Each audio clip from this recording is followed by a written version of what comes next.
લક્ષ્ય ન્યૂઝ, એક નજર, એક લક્ષ્ય.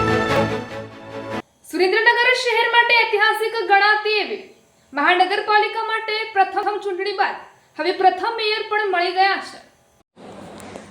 સુરેન્દ્રનગર મહાનગરપાલિકાની પ્રથમ સામાન્ય ચૂંટણીમાં ભારતીય જનતા પાર્ટીએ એકતરફી વિજય નોંધાવ્યો હતો.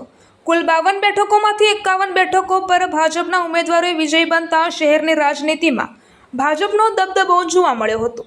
આ ભવ્ય જીત બાદ આજરોજ મહાનગરપાલિકાના પ્રથમ મેયર, ડેપ્યુટી મેયર તેમજ સ્ટેન્ડિંગ કમિટીના સભ્યોની સત્તાવાર વરણી કરવામાં આવી હતી.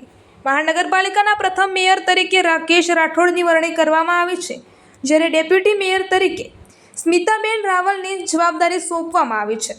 સ્ટેન્ડિંગ કમિટીના મેમ્બર તરીકે નિખિલ ચંપાનેરીની પસંદગી કરવામાં આવી છે. સાથે જ દંડક તરીકે સ્વાતિબેન માંડલિયા અને શાસક પક્ષના નેતા તરીકે પિન્ટુબેન અસાણિયાની વરણી કરવામાં આવી છે. નવા હોદ્દેદારોની વરણી બાદ ભાજપમાં કાર્યકરોમાં આનંદનો માહોલ જોવા મળ્યો હતો. કાર્યકરોએ ફટાકડા ફોડી અને એકબીજાને મીઠાઈ ખવડાવી જીતની ઉજવણી વ્યક્ત કરી હતી. સુરેન્દ્રનગર મહાનગરપાલિકાના પ્રથમ હોદ્દેદારોની વરણી સાથે હવે શહેરના વિકાસને નવી દિશા મળશે તેવી આશા વ્યક્ત કરવામાં આવી રહી છે.